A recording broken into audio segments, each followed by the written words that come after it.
Alternativa Sonora.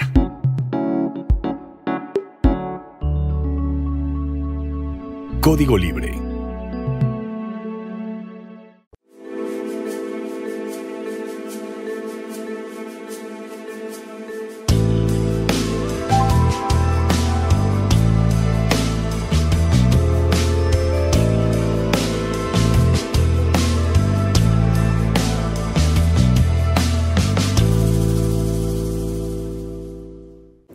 ¿Qué tal, amigos de Código Libre? Bienvenidos a una emisión más de Resiliencia en Línea. Gracias por acompañarnos desde donde estén. Gracias a Edith Barragán, que nos acompañas en este año, ¿verdad? Por primera vez. No.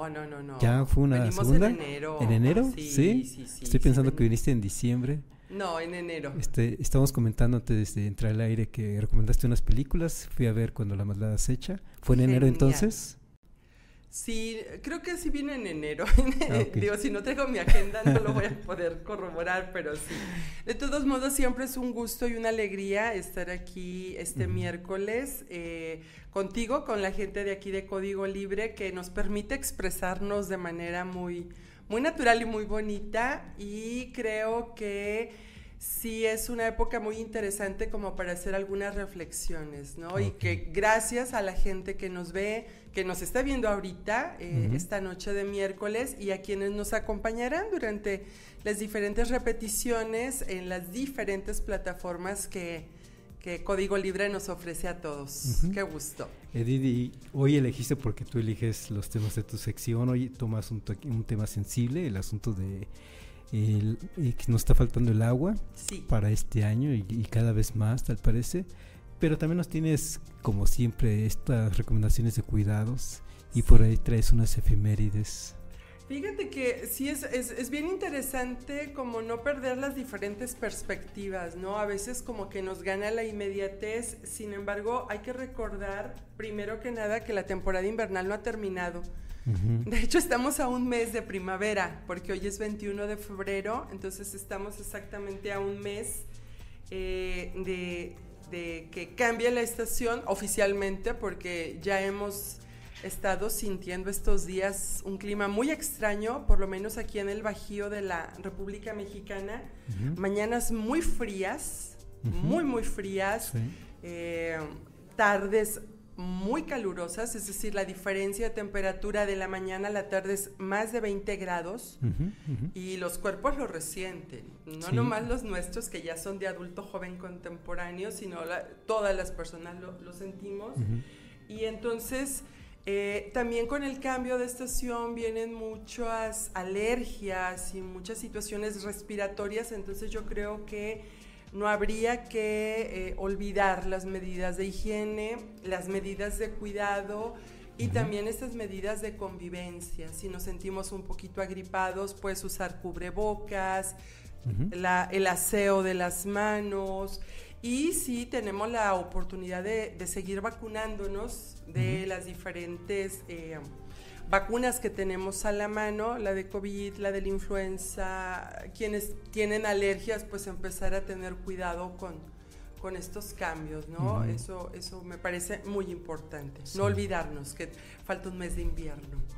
Y faltan, pues ya para de aquí en adelante estarnos contagiando de COVID todavía. Sí, no, ya ahora sí que la tenemos que considerar como una enfermedad estacional, ¿no? Ya se quedó para siempre con nosotros, por lo menos de aquí a que tengamos memoria. Y la otra es recordar que febrero tiene una de mis efemérides favoritas, que es la fecha especial del día 11 de febrero que acaba de pasar, de recordar la importancia de la niña y la mujer en la ciencia. Creo que sí tenemos que no dejarla que solo sea una fecha, sino desde donde estemos, en las diferentes tribunas donde nos encontremos, sí impulsar las vocaciones científicas y tecnológicas en las niñas, en las jovencitas, en las adolescentes, y reconocer el trabajo que las científicas hacen todos los días, que han hecho, que hacen hoy día y que seguirán haciendo. tu institución es una prueba de ello. Sí, pero fíjate que estoy pensando que sí, a mí se me fue esa fecha, 11. La del 8 de marzo ya nadie se nos va, tal parece. No, ya creo que está como muy en nuestro... Muy arraigada. Sí, ya, y muy clara en nuestros colectivos, ¿no? Sí. Y que ya viene. Pero tienes razón, hay que arraigar también fechas como esta, como la del 11 de febrero entonces. Sí, yo creo, y más por el tema que vamos a tratar y también por las diferentes cosas que estamos viviendo, yo sí creo, ahí sí es mi creencia firme y verdadera, de la importancia que tiene el fomento de las vocaciones científicas y tecnológicas. Si en verdad queremos una vida mejor, una sociedad mejor, mucho va a poder ser a partir de la ciudadanía que construyamos todos juntos, pero el otro gran camino es el de la ciencia. El de la ciencia, y alguien la tiene que hacer, no se hace sola. Y entonces, fíjate, todavía a nivel mundial el número de científicos comparado hombres y mujeres, las mujeres solo representan el 30% de la planta de científicos en el mundo. Es decir, todavía no estamos ni siquiera cerquita de ser como la mitad. Sí. ¿No? Falta mucho camino, falta mucho apoyo, falta mucho orientar. Luego también desde edades tempranas a que las niñas quieran escoger una carrera científica. Fomentar, sí. Todavía escucho en unas escuelas técnicas, por ejemplo en el área de física, en el área de matemáticas, en los talleres, que hay 1 o 2 mujeres en los talleres que habitualmente son para varones. Hace falta todavía trabajar. Sí, entonces. Creo que el acercar a los niños en general, pero especialmente a las niñas, a las carreras científicas, es una tarea bien importante. No meterle miedo a la gente, a la muchachada de las matemáticas, la física, la química, las ciencias naturales, las ciencias sociales. Sí hace falta, mucho. Bien. Y entonces sí, y recordar que se conmemora el 11 de febrero, pero además tu invitación, entiendo, Edith, entonces es afianzarlo, y hay que afianzarlo entonces con actividades, que recordarlo, me lo voy a proponer, sí, que cada vez que se venga el 11 de febrero, conmemorado de alguna manera con alguna conferencia, algún taller.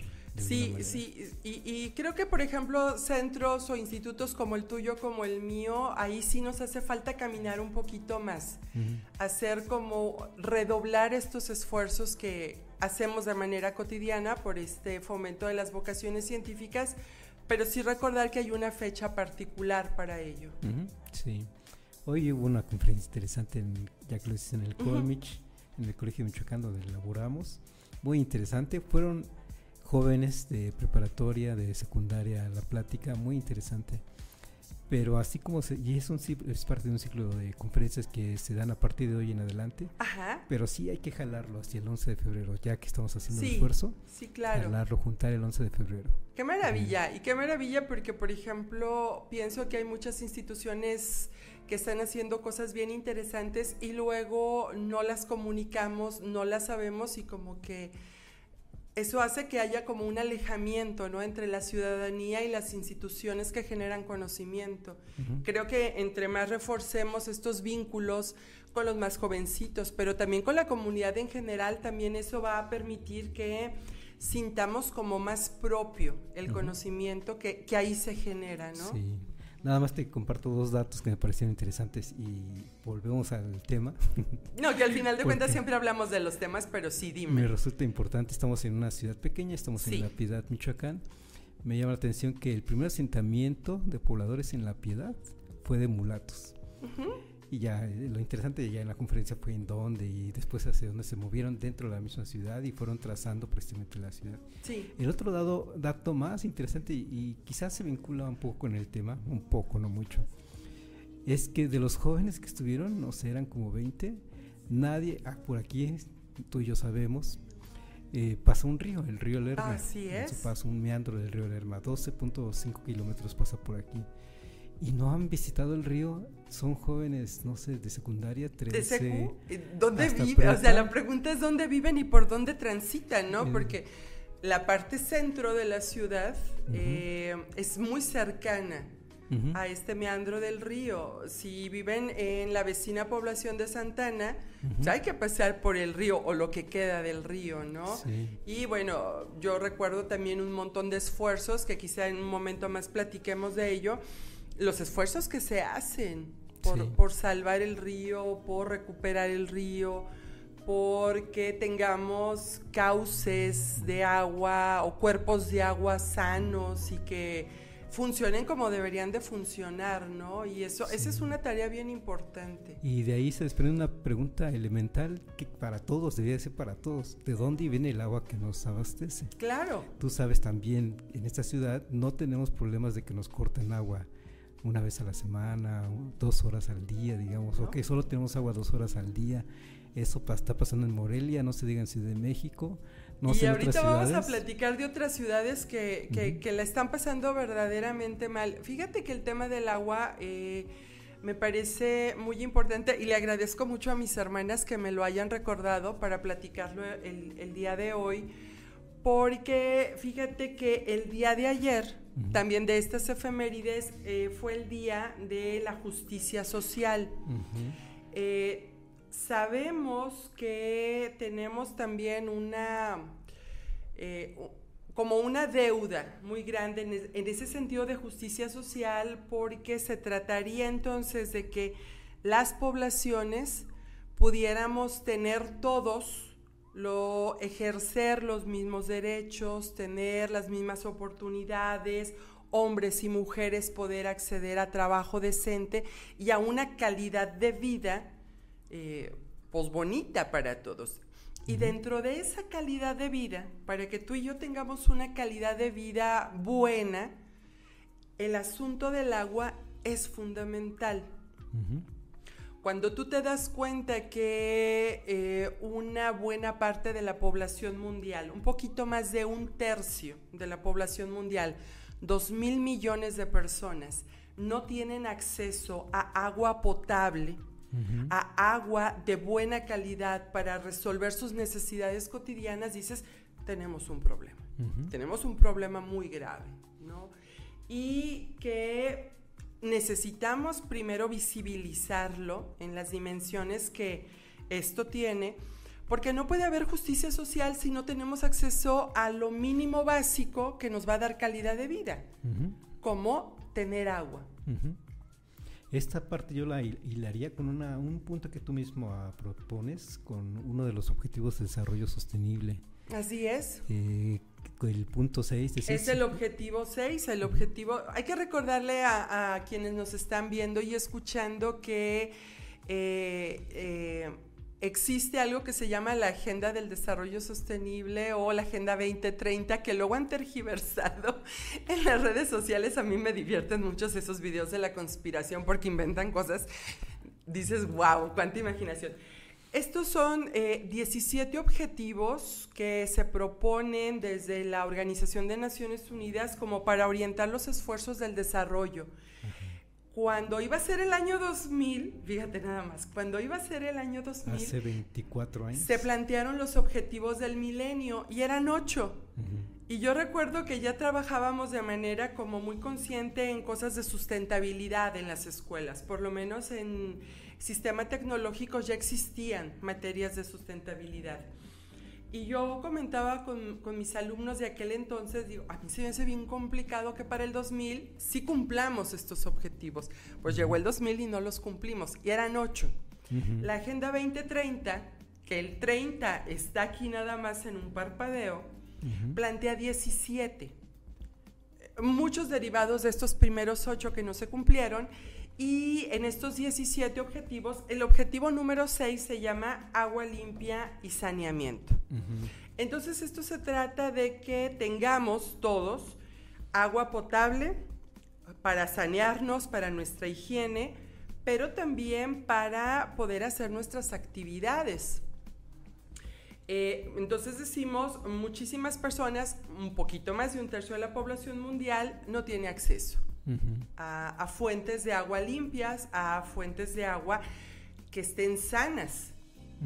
porque ese es otro de los grandes problemas que ahorita vamos a abarcar. Entonces, la pregunta sí tiene que venir mucha respuesta por parte de la ciencia, porque si nos vamos al principio básico de que la materia no se crea ni se destruye, solo se transforma, tendríamos que entender los ciclos hídricos y entender que el agua que llueve o el agua que corre por los ríos o la que está en el subsuelo, pues es la misma agua que hemos tenido desde que la Tierra se formó como tierra, ¿no? El asunto, un primer asunto es el crecimiento de la población. Sí. O sea, somos más y a todos nos da sed. Y todos necesitamos bañarnos, aunque haga frío, ¿no?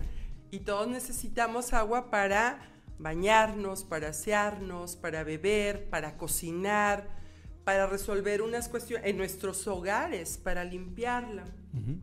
Entonces, por un lado somos más. Sí. El otro asunto importante es cómo actividades económicas también han crecido, se han especializado de cierta manera que también requieren más agua. La agricultura, es decir, para tener nuestras frutitas, nuestras verduras, nuestras tortillitas, necesitamos agua. La agricultura también ha crecido de manera exponencial, particularmente estas agriculturas de invernadero o de monocultivos, etcétera, requieren más agua. La ganadería, otra importante actividad económica, para comernos nuestro bistecito, nuestro pollito, lo que sea, nuestras carnitas tan deliciosas que hay en esta ciudad, los animalitos necesitan agua. El que crezca la actividad económica, agricultura o ganadería, entonces va a requerir más recursos. Y dentro de esos recursos se requiere más agua. Más agua para las plantas, para los cultivos, más agua para criar animales. Entonces, de entrada, el ser más implica más recursos, ¿no? Sí. Fíjate, Edith, que tengo muy presente, porque lo he estado revisando en estos días, si sirve como ejemplo este municipio, por eso es que te estoy citando La Piedad, Michoacán. Sí, no, por supuesto. Y ya nos hemos como que enfocado, digamos, en este programa, generalmente hablar de este municipio. Porque o de la región, ajá. Yo insisto en que es un laboratorio por un lado y es un ejemplo, uno de los ejemplos de los muchos que puede haber en el país. Y lo comentas bien, cada vez somos más. Y si vemos a La Piedad, en el año 50 éramos 17,000 habitantes y ahora ya tenemos 115,000 junto con la zona conurbada, y entonces eso demanda más agua. Claro. Se junta con que como dices, un crecimiento demográfico exponencial entre los 60 y 70, es decir, 2 décadas de crecimiento importante. Incluso se puede considerar desde los 40, cuando se viene la posguerra, digamos. Hubo un crecimiento económico en todo el mundo y esta región, como dices, no se diga, de 3%, 3.4%, a diferencia de como ahora crecemos en 0.4%. Claro. Y se mezcla, y bueno, todo eso demanda agua, como dices. En estos momentos, al día de hoy, digamos, tenemos un serio problema con el meandro del río. Sí. Muy contaminado, con poca agua, con poca fluidez. Simplemente no hay fluidez porque cortaron el paso natural. Y volvemos al asunto del principio. ¿De dónde viene el agua que tomamos? De una microcuenca. Entonces, si queremos cuidar, recuperar ese meandro del río, hay que recuperar toda la microcuenca. Claro. Todos sus afluentes. Claro, y entonces de nuevo volvemos al asunto de la ciencia, ¿no? O sea, necesitamos conocimientos, técnicas y herramientas que nos permitan que esta microcuenca se vuelva como a nutrir, y luego también tecnología y ciencia para limpiar los meandros no solo del río Lerma, sino de los diferentes cuerpos de agua que tenemos aquí en la región, pero que también están en la República, que también están en otras regiones del mundo. Por ejemplo, la fotografía aérea de los cuerpos de agua nos permite entender cómo estos se han ido secando. Las fotografías del lago de Chapala hace 50 años, donde platican que hasta olas había ahí en el lago, ahora tú ves la reducción del tamaño del cuerpo de agua. Y no digamos de presas, represas, porque también aquí se van a combinar varias cosas. Por un lado, sí, la sobreexplotación de los cuerpos de agua para darle el recurso a una población más grande, también para dárselo a las actividades agrícolas ganaderas, pero también hay otras industrias que requieren otro montón de agua. Ahorita platicamos de eso. Y luego también está el efecto del cambio climático. No es la razón principal de la escasez de agua, pero si lo vas sumando o lo vas acomodando en esta ecuación tan grande, claro que va a tener un efecto porque los ciclos hídricos se alocan. Es decir, ya no es el asunto como lo aprendimos de que la nubecita se condensa, cae el agua, entra a los mantos freáticos, estos se nutren, bla, bla, bla, ¿no? El proceso evapora. Porque las temperaturas promedio de las atmósferas o de nuestra atmósfera, de las regiones, ha cambiado. Entonces, los procesos de evaporación y condensación se han visto afectados por contaminación, por el efecto invernadero, por el uso de pesticidas, de plaguicidas, por la expulsión de humos, de chimeneas, ¿no? De las industrias. Y entonces ahí ya tenemos otra afectación bien grande. Sí, claro. Y luego en medio de todo esto también están los llamados usuarios del agua, porque como dices, hay una extensión territorial y en ella pues hay agricultura, hay ganado por otro lado, quizá hay empalmado, están las ciudades también con sus consumos de agua, están las zonas industriales y cada uno de ellos, y además de los usuarios comunes de una ciudad, se vuelven usuarios del agua. Y cada uno dan un uso particular del agua. Claro. Hasta apenas recientemente caí en la cuenta de que hacia las zonas rurales están los usuarios de agua organizados en distritos y a la vez ellos están organizados de cómo usan el agua de las presas, como dices, o las represas, de las lagunas, de los lagos, y también van modificando el cauce de los ríos, de los arroyos, van reteniendo el agua, a veces no la dejan pasar, digamos, como dicen, aguas abajo, y todo eso es un asunto muy complejo, además de los elementos que comentas, de los elementos naturales. Claro. Todo eso a fin de cuentas, todo ese uso, o todos esos usuarios del agua, también afectan el ciclo de agua. Sí, por supuesto, y que luego también tenemos que tener en cuenta que habrá industrias que sean como más intensivas en el uso del agua, otras menos intensivas, y luego también industrias más contaminantes y también tenemos industrias menos contaminantes. Por ejemplo, una de las industrias más contaminantes que hay para el agua es la industria textil. Entonces, por ejemplo, el crecimiento de estas tendencias como el fast fashion, esta ropa económica que nos compramos muy a gusto en las tiendas estas famosas o que pedimos en línea a estas tiendas chinas que, bien contentas porque vale 50 pesos la playera. La industria textil es de las que más usan y contaminan agua de entrada. Tenemos luego también las industrias que proveen o que utilizan el agua como materia prima. La industria cervecera, la industria refresquera y casi toda la que tiene que ver con la producción de alimentos utiliza el agua como materia prima para hacer sus productos y servicios que luego pues nosotros consumimos, ¿no? Esa es una serie llamada atención, esto que dices de la fast fashion. El fast fashion. Porque, como dices, no ha acabado la temporada de invierno, cuando ya te están ofreciendo las rebajas a 50%, porque ya viene la nueva temporada de ropa. Claro, ¿no? Claro. Sí, la temporada invernal o temporada de Navidad o otoño, pero con ello las temporadas de ropa y te están tratando de vender todo lo que puedan. Sí, ya tiene algunos años haciéndose estudios muy interesantes sobre las implicaciones del fast fashion en el medio ambiente. Una tiene que ver directamente con el uso y la contaminación del agua. Eso es como ya muy estudiado. De hecho, hay comunidades enteras, particularmente en el sur de Asia, donde están estas grandes empresas maquiladoras de fast fashion, donde ya la gente ni siquiera puede beber agua. Con eso te lo digo todo, porque todos sus cuerpos de agua están contaminados. La industria del cuero, la que tan bonitos zapatos, cintos, mochilas y cosas de cuero que tenemos, también es otra industria muy interesante porque también usa y contamina muchísima agua. Las tenerías que antes estaban, por ejemplo, en el centro de la ciudad de León o dentro de la ciudad de León, utilizaban una gran cantidad de agua para poder procesar la piel.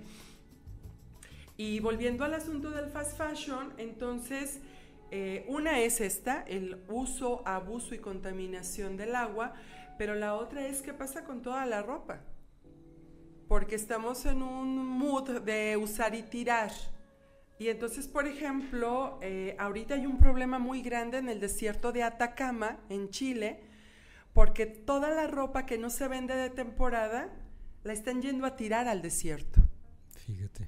Entonces, tú dices, pues es que ahí están los laboratorios donde se hacen los estudios de qué va a pasar cuando vayamos a Marte o colonicemos la Luna y todo eso.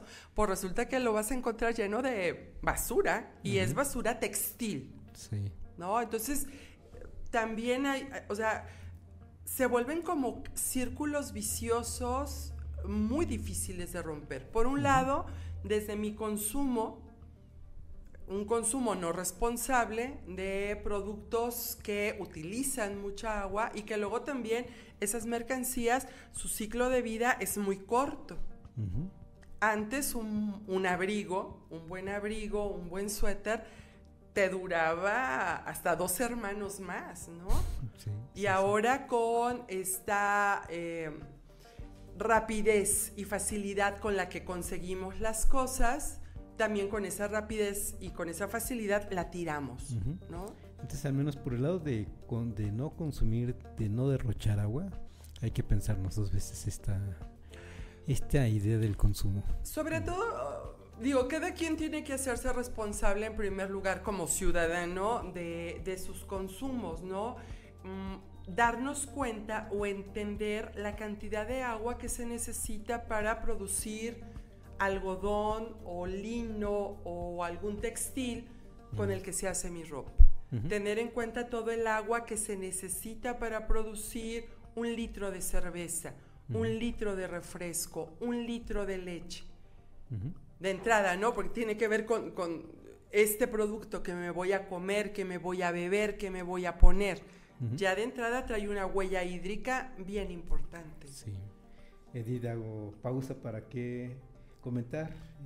Mayra Pérez, ya ves que es tu fiel seguidora.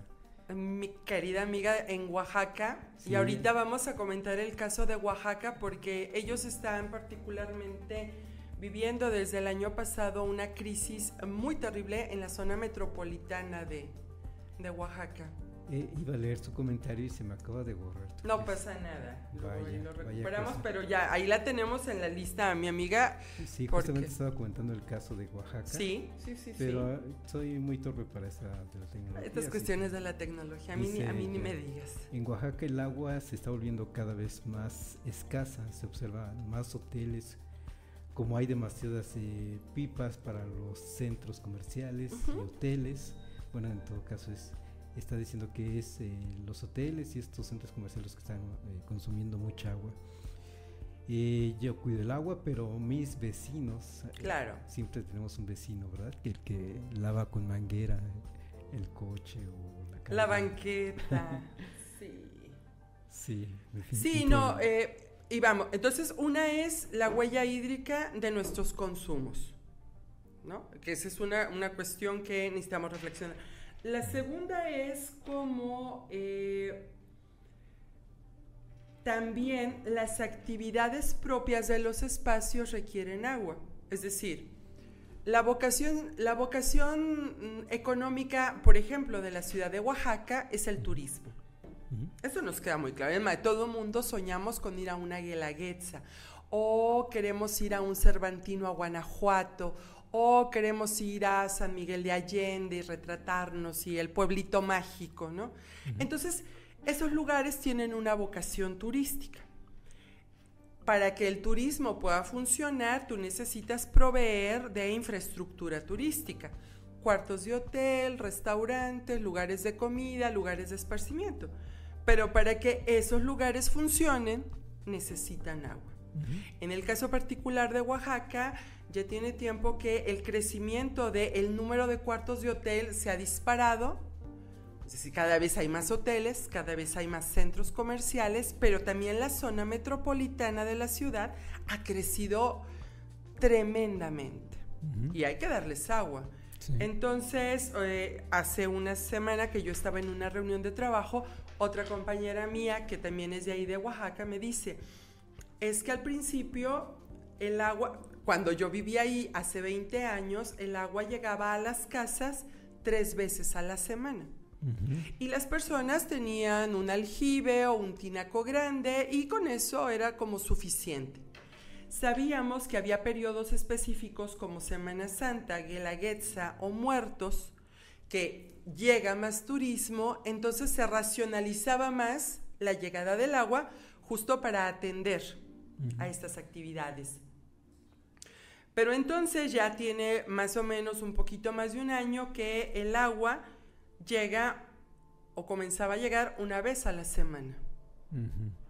Y luego 1 o 2 veces cada 15 días.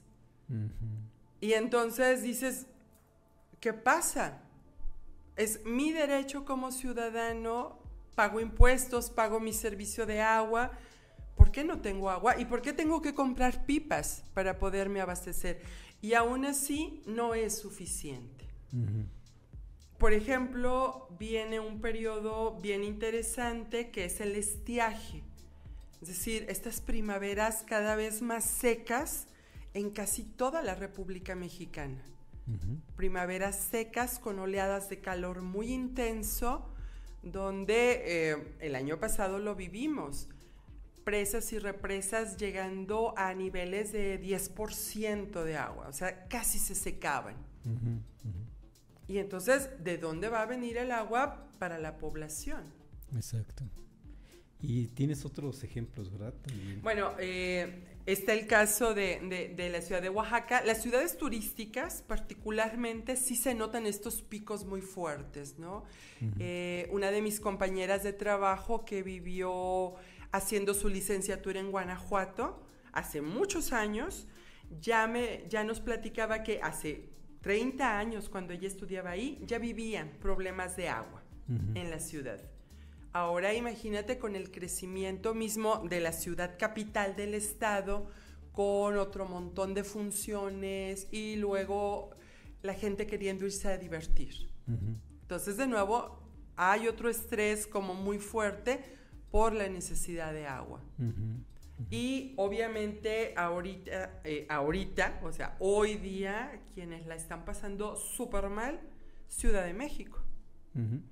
No sé, tu familia, tus amigos, tu hijo que estudia allá, no sé qué te han platicado. Amigos que, fíjate que estando en San Mateo, Tlaltenango, que no necesariamente conocen, en Coajimalpa. Coajimalpa. Y que además están cerca del manantial y que sí, históricamente se han abastecido de un manantial. Ahora están sufriendo de agua y tienen agua una vez a la semana. Me dicen que tienen que llenar el aljibe, prepararse, como dices, estando a un lado del manantial. La cosa del problema es cuando desvían tu agua, el agua de la comunidad o el agua cercana donde vives, la desvían para abastecer otros lugares. Y me hace pensar en vuelvo al punto de La Piedad, Michoacán.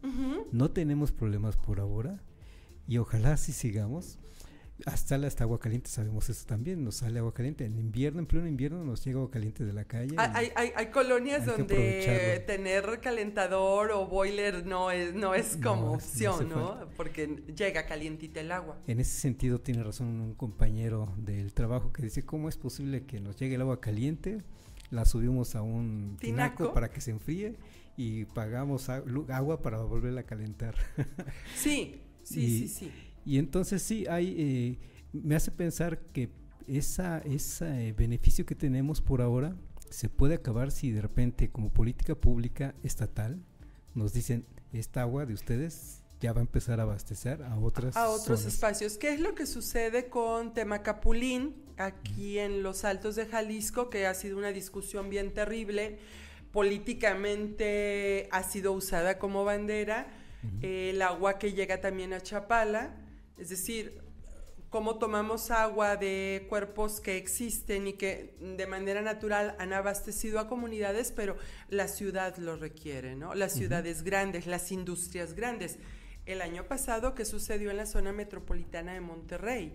¿No? Y que fue también instrumento de, pues ya no sabemos si de burla o de qué, ¿no? Cuando el gobernador y su señora esposa, muy elegantitos, ellos muy bañados, llegan con cubetas a las colonias donde tenían meses sin agua.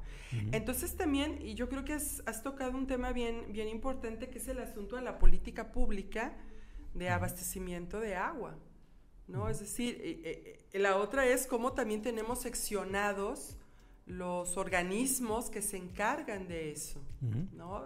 La Comisión Nacional del Agua, la Comisión Estatal del Agua, luego los sistemas de agua municipales. Entonces también entra ahí la cuestión de la política pública y de la voluntad pública para sí dotar de agua a las comunidades. Y luego volviendo al asunto de la Ciudad de México, sí hay otros lugares, otras zonas donde cae agua unas horas al día y dicen que aprovechan y a bañarse corriendo.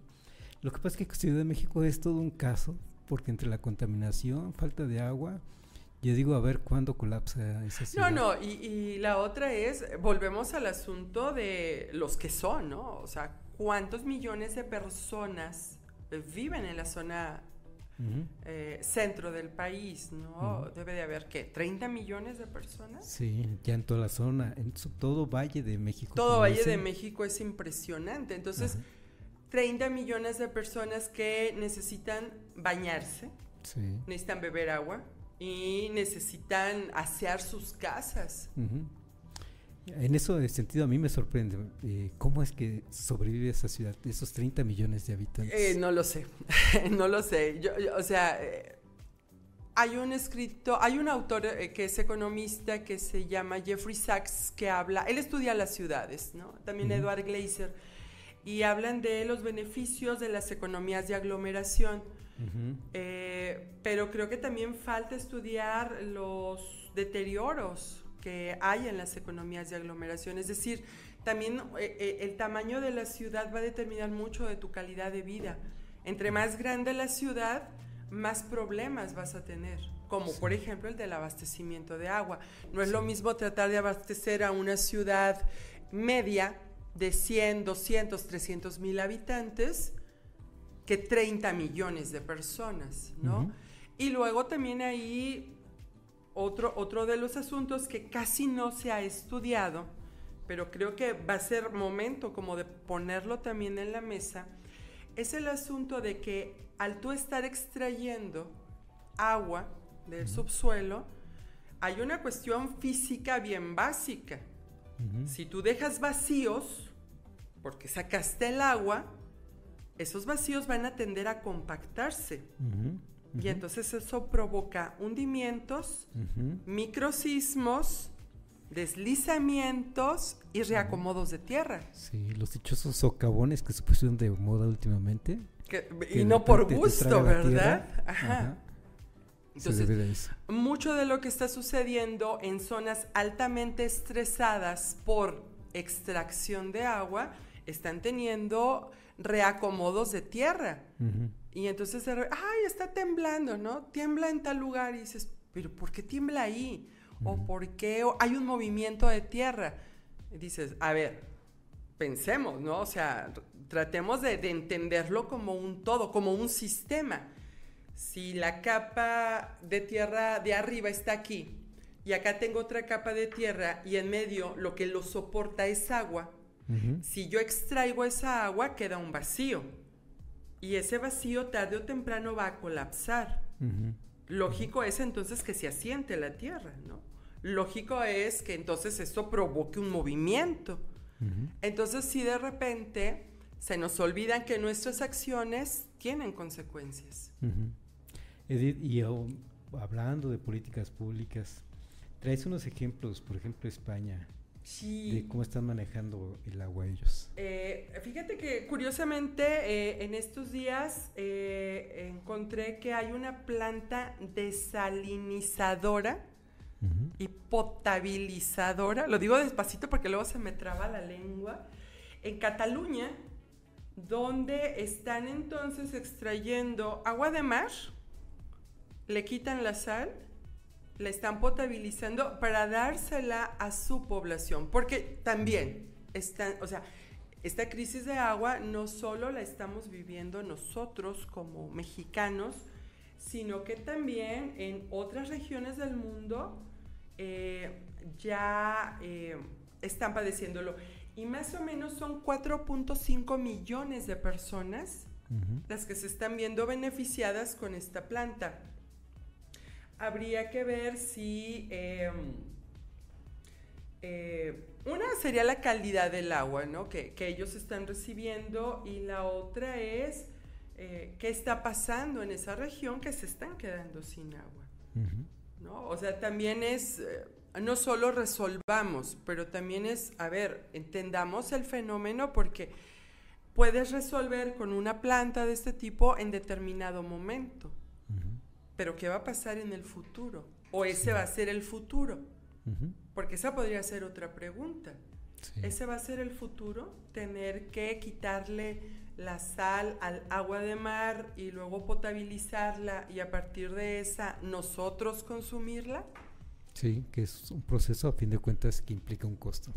No, y aparte de todo implica tecnología que de repente yo no lo sé, porque no lo sé si tengamos, por ejemplo, cerca de nosotros tecnología para eso. Esto entonces, por lo que veo, se está dando. Aquí tú mismo tienes el dato de que se están abasteciendo 4.5 millones de personas. 4.5 millones de personas, según datos oficiales. Eso equivaldría a la mitad de la población solo del Distrito Federal, bueno, la ahora Ciudad de México. O casi toda la de la zona metropolitana de León. Imagínate, más ¿no? del doble más bien de León. León creo que tiene 2 millones ya con su zona metropolitana. Más de 2 millones. Más del doble. Y me haces pensar, no sé si tienes otro ejemplo, ahorita lo comentas, me hace pensar también que, bueno, como comentas, es muy sabido que hay una crisis, que se vienen días peores en cuanto a abasto de agua potable, y entonces se dan cuenta los sistemas financieros y hacen que cotice en bolsa de valores, que empiece a cotizar el agua. Que vendas a futuros de agua. En California al menos es donde ya se tiene ahí esa disposición. Y yo diría por suerte solo en Estados Unidos y California. Pero en México también ya hay bancos que están haciéndose de concesiones para manejo de agua. ¿Qué hacen los bancos manejando concesiones de agua? Fíjate que ahí también te das cuenta de que también faltan procesos de transparencia en el otorgamiento de las licencias o concesiones para el manejo de cuerpos de agua. Es decir, tengo muy claro porque estoy viendo enfrente de mí una botella de una compañía que vende agua, que vende botellas con agua, que es de color como entre rosita y naranja, que se apropió de unos manantiales en una región de Puebla, dejando a la comunidad sin agua. Pero claro, nosotros bien felices rápido llegamos a la tienda y se nos hace bien fácil comprar una botella con agua y no nos preguntamos de dónde viene. Entonces, creo que también falta transparencia en cómo es que se otorgan las concesiones por el uso de cuerpos de agua.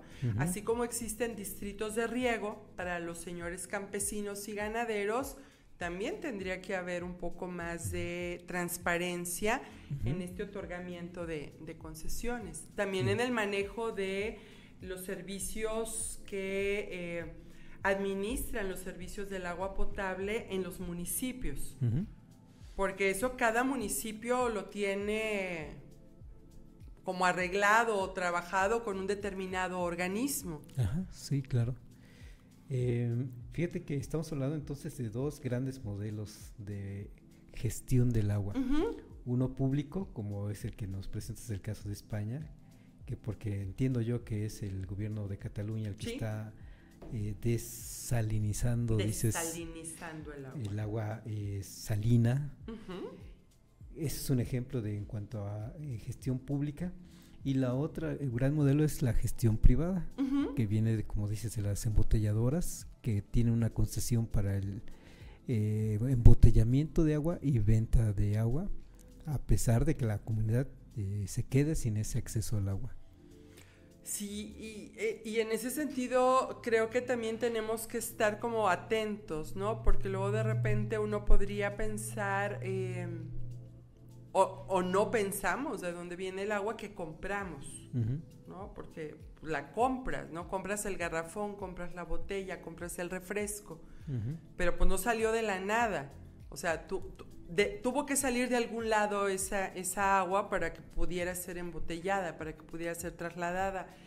Y también creo que es importante sí tener como muy en claro que hay de industrias a industrias, ¿no? O sea, sí, las compañías que, por ejemplo, embotellan agua, las compañías que nos venden los refrescos, que nos venden las cervezas, tienen planes de responsabilidad social, de aprovechamiento de aguas, de reforestación, ¿no? Que de algún modo la reforestación permite de alguna manera restablecer los ciclos hídricos. Pienso ahora que con el cambio de uso de suelo agrícola que hemos tenido en la región, esta era una región más de cultivos de granos. En los últimos años hemos visto cómo se ha transformado en un monocultivo que es el agave, una planta que no retiene agua por la naturaleza misma de la planta y que hay escurrimientos. Eso también provoca alteraciones, claro, ¿no? En los ciclos hídricos. Entonces habría que pensarlo. El simple desmonte, el que quitan toda la hierba, todo el matorral sobre la superficie, pues hace que el agua se vaya. Claro, y a mí, ¿sabes? Te voy a decir, luego sale mi yo amargado, ¿no?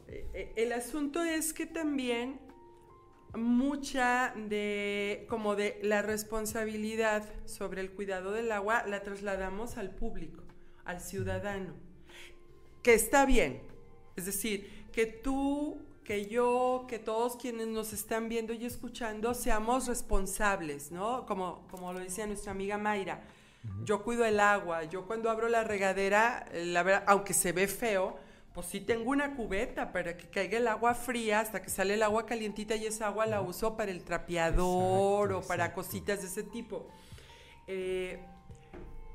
Pero ¿qué pasa, por ejemplo, con la infraestructura urbana?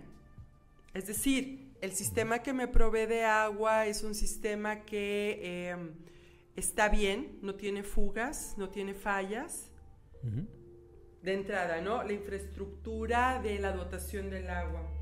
Luego, la otra es, tú me pides a mí, consumidor ciudadano, que cuide el agua, que me bañe rápido, que no lave mi coche con la manguera o mi banqueta, que se sigue haciendo y que no está bien.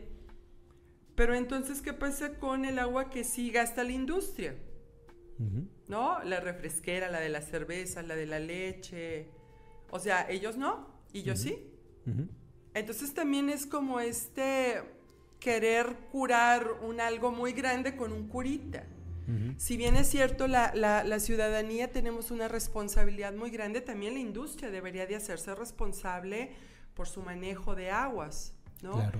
Y la otra es, creo, y ahí también de nuevo insisto en los asuntos de la ciencia y la tecnología, la captación de lluvia, por ejemplo. Ese es un tema donde podríamos, no en esta región porque no llueve tanto aquí, pero en las regiones donde llueve mucho, o donde la precipitación pluvial es abundante, la captación de agua, de lluvia para uso doméstico o para uso comercial, o el otro gran tema, el tratamiento de las aguas grises.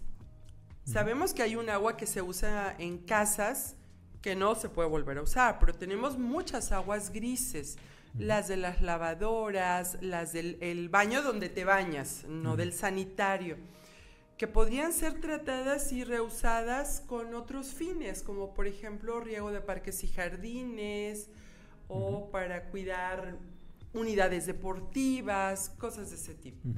Y ahí nos falta trabajar otro montón. Sí. En el tratamiento de aguas grises domésticas.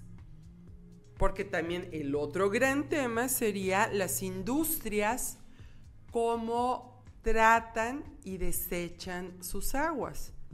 Uno de los problemas más grandes que tenemos en el meandro del río Lerma es que desde Lerma, Estado de México, ese bonito pueblo, que no es bonito, mis amigos del Estado de México me van a disculpar, pero no es bonito, las industrias verten sus aguas sucias y ve tú a saber qué tan negras estén, porque el olor es terrible, en el río.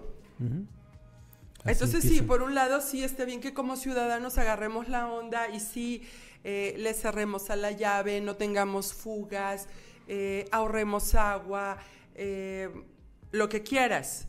Eso está perfectísimo, pero falta la parte de las empresas. Y así empiezan, como dices, desde allá y hasta acá también.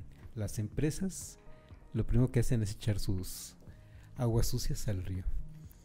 Edith, nos quedan 5 minutos y tienes unas recomendaciones sobre películas. Sí, primero me gustaría decirles que sigan hay una iniciativa muy linda que se llama Isla Urbana. Isla Urbana es una asociación que se dedica a la captación de lluvia y a la educación con ecotecnologías, particularmente sobre el agua. Está bien padre. Claro, ellos funcionan más en las regiones donde llueve más y hacen proyectos súper bonitos. Ya hay escuelas, por ejemplo, que toda su agua es agua de lluvia, cómo la captan, cómo la limpian y cómo la usan. Me encanta, entonces yo les recomendaría eso.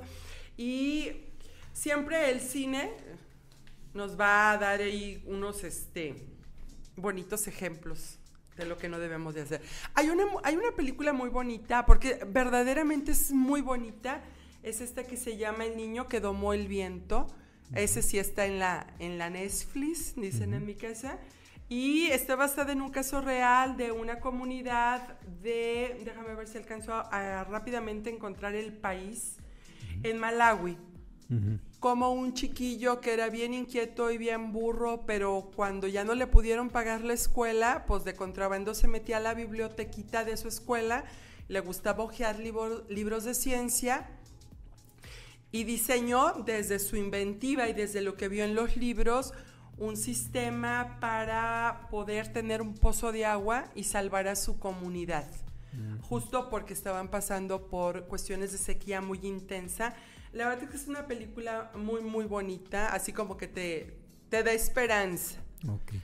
Hay otra que se llama Dark Waters, así en su título original. En España le pusieron Aguas Oscuras y acá en Latinoamérica le pusieron El Precio de la Verdad.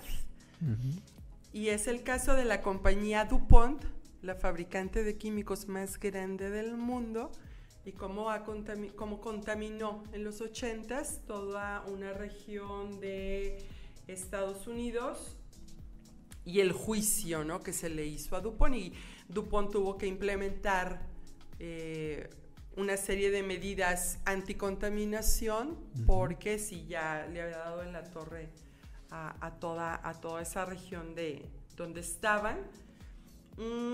Ese sí es como muy de drama. Ese sí, uno va a sufrir porque pues se muere mucha gente porque se enferma por el agua contaminada. Y obviamente dentro de la ciencia ficción y estas distopías y películas apocalípticas, que por cierto ya viene la nueva entrega ahora en mayo de 2024, pues está toda esta saga de Mad Max, ¿no? A mí, yo la disfruto mucho, a mí me encanta. Y justo es eso, es un futuro donde no hay agua, no hay gasolina, y las guerras y las peleas entre los que están ahí es justo por el agua y por la gasolina. No estamos lejos, no estamos lejos de andarnos peleando por esas cosas. Y ahora en mayo estrenarán Furiosa, que se trata de la historia de la muchacha que se va a convertir luego en Furiosa, que es este personaje de la película Fury Road, que pues ahí manejaba el tráiler y toda la cosa. Entonces, ahí tenemos ejemplos muy interesantes con los cuales darnos una idea de lo que podría pasarnos y lo que no. Y lo que no queremos llegar, ¿no? Ya. Me haces pensar en la película, una muy mala, que no necesariamente la recomiendo, pero de una de las de James Bond, creo que fue la de Hotel Royal, porque también el malo de la película quiere apoderarse del agua de un país completo, digamos, ¿no? Y entonces impulsa a un dictador militar. ¡Claro! Que la filmaron en Bolivia. Bueno, que se supone que es como Bolivia, una cosa así. Y el dictador es mexicano, un actor mexicano. ¿Joaquín Cosío? Joaquín Cosío, sí, exacto. Como no. ¿Sabías que Joaquín Cosío escribe poesía? No, no sabía. Y es bueno. Y es bueno. La verdad es que es muy bueno. Y la película, yo creo que en cuanto a drama, la gente quizá no entendió de qué me está hablando, como que un dictador que quiere hacerse de agua, cuando son otras cosas las que buscan, ¿no? Sí, claro. Oro, control de drogas, control del territorio, no sé. Pero bueno, no es que necesariamente la recomiende, más bien el tema de que entonces ya se dan cuenta, porque esta es una película del 2007, si no mal recuerdo. Sí, no. Ya desde entonces, ya casi van para 20 años que ya se estaba viendo este asunto del agua, que el agua es el... Y que hemos tenido como diferentes momentos, ¿no? Yo recuerdo de estas crisis del Cutzamala en los 80s, que fue como las primeras grandes llamadas de atención, y luego de repente como cada determinado tiempo vuelve a la mesa el tema, ¿no? Cuando debería de ser un tema recurrente, es decir, presente y atendido, ¿no? Porque luego nuestra memoria social es muy corta. Y al tener una memoria como sociedad muy corta, vamos a volver a repetir muchos errores o vamos a volver a caer en muchas de las crisis que en determinado momento ya hemos superado. Edith, pues gracias por habernos traído este tema tan importante, tan sensible. La verdad es que es muy sensible, pero no nos cae el 20 muchas de las veces. Pues mira, yo nada más voy a decir esto porque esta información ya está avalada por modelos de pronóstico de clima. Marzo y abril vamos a experimentar oleadas de calor muy fuertes, así, muy fuertes. Una muy fuerte a finales de marzo, 2 muy fuertes en abril, y es muy probable que en mayo tengamos 1 o 2 oleadas de calor muy fuertes. Y cuando tengamos la calor, recordemos entonces que es importante cuidar el agua, es importante cuidar el agua, es importante cuidar el agua. Sí, por lo menos hagan su testamento. No, y que por lo menos seamos conscientes que la vamos a necesitar, que la vamos a necesitar y que creo que algo que dijiste hace ratito me parece muy importante. El hecho de que nuestra ciudad no tenga problemas tan serios para el abastecimiento de agua no significa que no debamos de ser conscientes y responsables en su uso y en su manejo. Claro, empezar de una vez. Y como decía ese comercial de los 80s que ya no se podría hacer porque ahora nos acusarían de gordofóbicos, el del niñito gordito que decía, Amanda, ciérrale, ¿no? Que era una chulada de comercial, ciérrale. Ya uno veía a los gorditos y le hacía así, una cosa bien preciosa. Muy bien.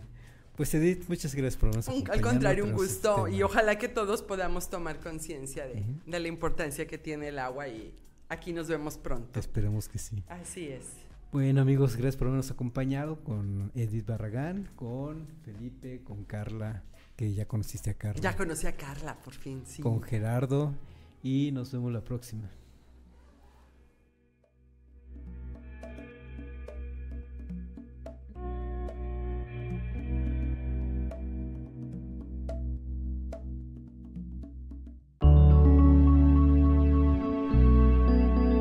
Código Libre.